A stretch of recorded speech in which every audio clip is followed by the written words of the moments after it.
সব রকম রিপোর্টই তো করে নিলেন ডাক্তারবাবু। ফটো, ব্লাড রিপোর্ট এতগুলা, এমআরআই, সিটি স্ক্যান, কিন্তু রোগটা কি? রোগটাই তো আমি ধরতে পারছি না রে। তো রোগটা কি যে রোগ বাবা, ধরতে পারা যাচ্ছে না। এত খরচা হয়ে গেল, কিন্তু রোগটা কি? জোর জোর নিশ্চয় লেগে দেখি।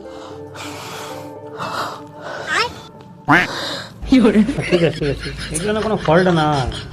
বলছি সবাই তো করে নিলেন, ওই একটি রিপোর্টে বাকি আছে। হ্যাঁ, কোনটা বাকি রইল? ওই পোস্টমর্টমটা, ওইটা করাই দেখে এলেন। ঘোজা ঘোজা কি ঘোজা ঘোজা ঘোজা কি করতে কি করে ফেলবি? ওইটা করাবেন নাই? যা যা এখান থেকে যা। ও করালে ভালো হইতো। যা, যা। পোস্টমর্টমটা করাই দিলে বোঝা যেত আমার কি হয়েছে।